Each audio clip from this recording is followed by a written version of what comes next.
नमस्कार दोस्तों, आज इस रिपोर्ट में हम बात करेंगे दहेज प्रथा के बारे में। भारतीय समाज में अनेक प्रथाएं प्रचलित हैं।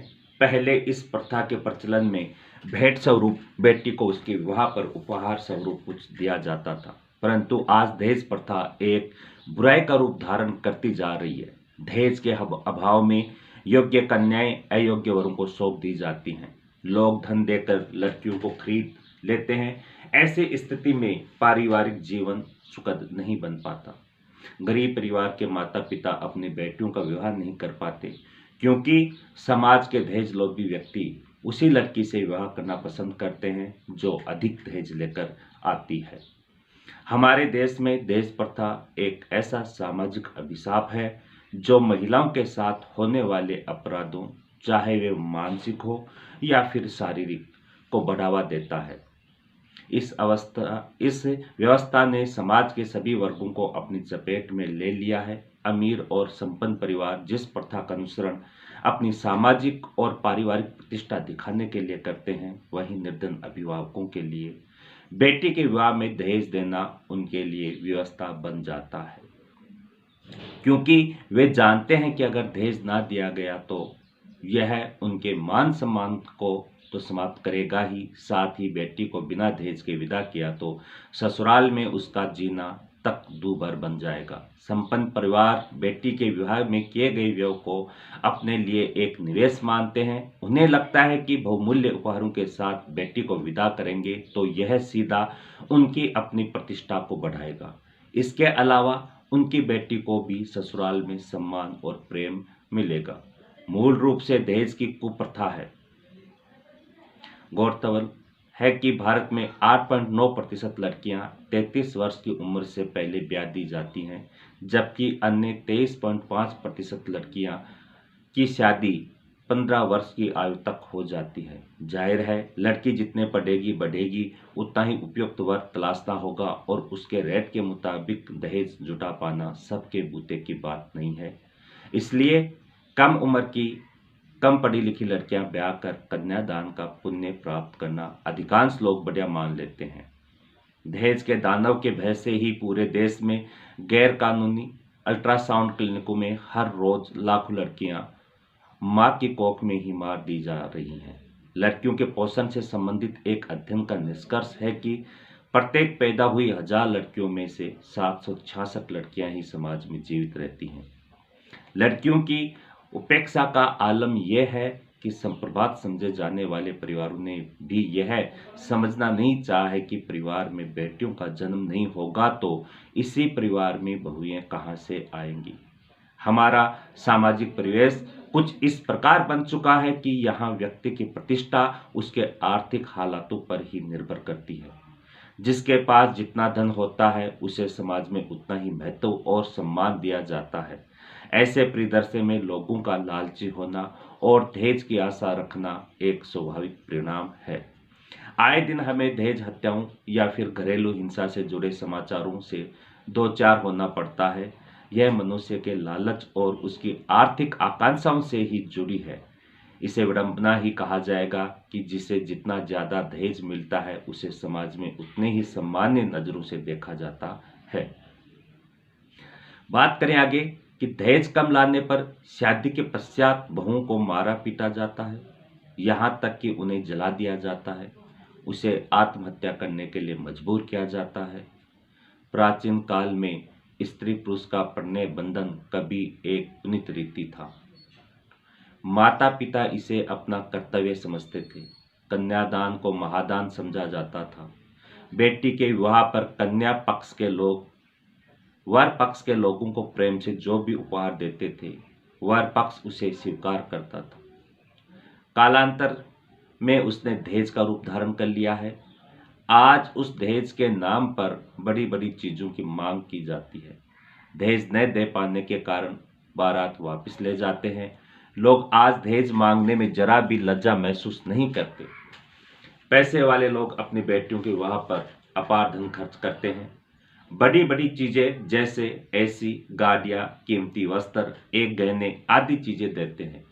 उसी को देखा देखी वर पक्ष के लोग गरीब या मध्य वर्ग के परिवारों से भी बड़ी बड़ी चीजों की मांग करते हैं। आज इस प्रथा ने विकराल रूप धारण कर लिया है। यह समस्या प्रत्येक लड़की के माता पिता की समस्या बन गई है। इस समस्या ने असंख्य कन्याओं के माता पिता का चैन लूट लिया है। दहेज के कारण पढ़ी लिखी, सुंदर, सुशील, कमाऊ लड़कियों की भी शादी नहीं हो पा रही है। लड़का कुरूप तथा मोटी लड़की से भी शादी कर लेता है क्योंकि वह खूब सारा दहेज लेकर आती है, परंतु उसे मध्यम वर्ग की सुंदर सुशील लड़की से विवाह करना गवारा नहीं, जो दहेज कम लाएगी। प्रतिदिन अखबारों में दहेज उत्पीड़न के मामले पढ़ने को मिलते हैं। आज शादी का बंधन पवित्रता का बंधन नहीं, बल्कि सौदेबाजी का व्यापार बन गया है। आगे बात करें इसी में, और मैं आपको आगे बताऊं कि आज दहेज का दावानल पूरे के पूरे युवा पीढ़ी को निगल रही है। आज बेरोजगार और बेकार युवा की कीमत 2 लाख तक लग जाती है, और नौकरी वालों की बोली तो जब लगती है तो जो सर्वाधिक दे उसी के हाथ बिकेगा। दहेज का डायन होने के कई प्रमाण हैं, और सबसे बड़ा प्रमाण यह है कि जब घर में आती है तो अपने साथ दहेज के भी मान को भी लेकर आती है। नतीजा सुख चैन की समाप्ति हो जाती है और बहू के आत्महत्या इसका चरम है।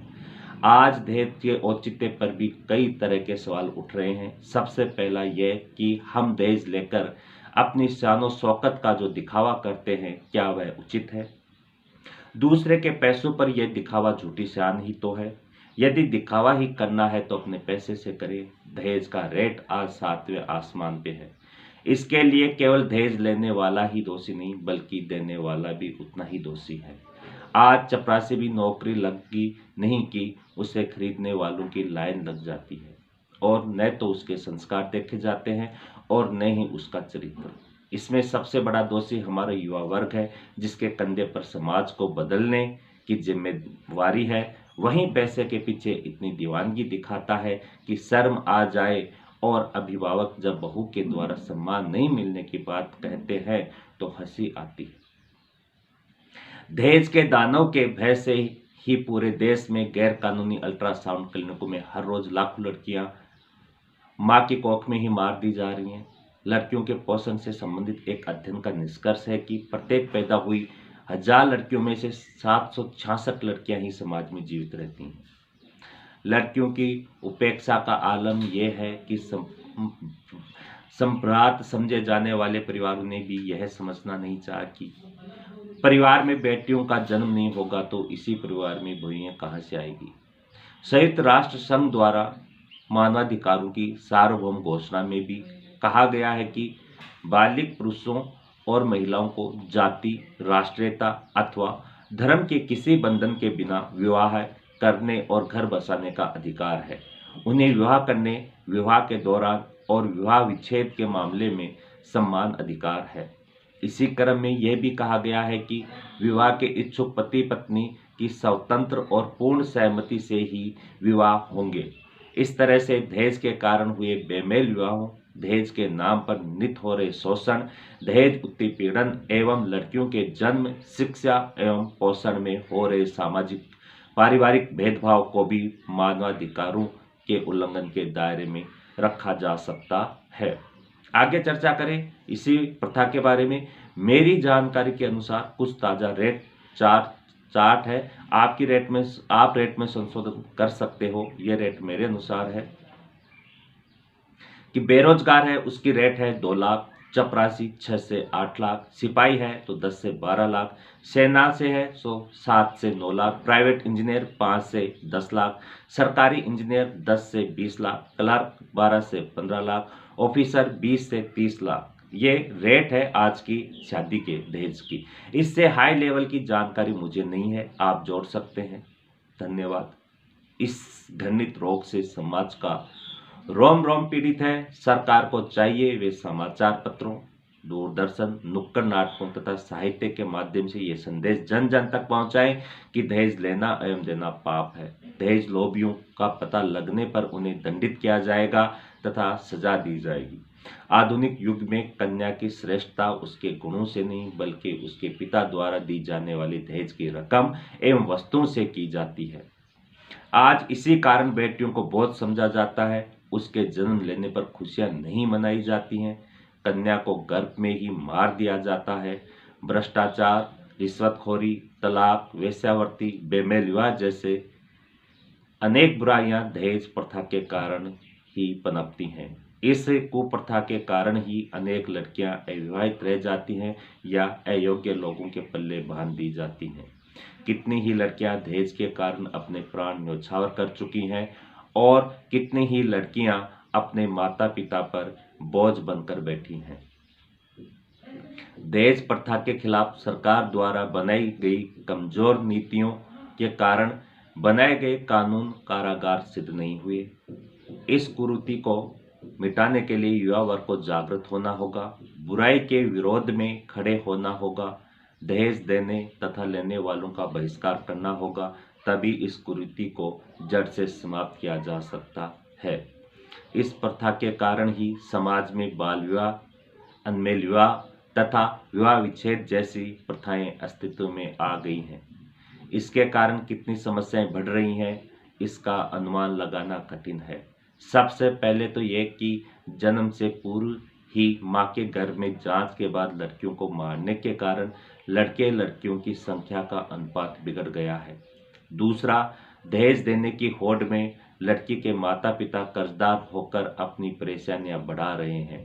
वहीं लड़के वाले लालच में आकर अधिक दहेज के लिए नवविवाहिता को तंग करते हैं अथवा जलाकर मारने जैसा घृणित कार्य भी करते हैं। कई बार लड़की यह सब ताने और अत्याचार नहीं सह पाती तो आत्महत्या करने पर मजबूर हो जाती है या तलाक के लिए मजबूर हो जाती है। हमें कोई ठोस कदम उठाना होगा क्योंकि दहेज एक सामाजिक कोड है। इससे छुटकारा पाने के लिए हमें अपनी मानसिकता बदलनी होगी। लड़कियों को लड़कों के बराबर दर्जा देना होगा, उनको शिक्षित करना होगा। सरकार ने दहेज लोभियों को दंडित करने के लिए अनेक नियम बनाए हैं, परंतु फिर भी यह प्रथा समाज में पनप रही है। वर को चाहिए कि वह जहां भी विवाह करेगा वह दहेज के बिना होगा तथा वधू को चाहिए कि वे दहेज लोभी वर तथा उसके परिवार से संबंध रखने एवं विवाह करने से ही मना कर दें। वर की योग्यता एवं पद के अनुसार दहेज की मांग की जाती है।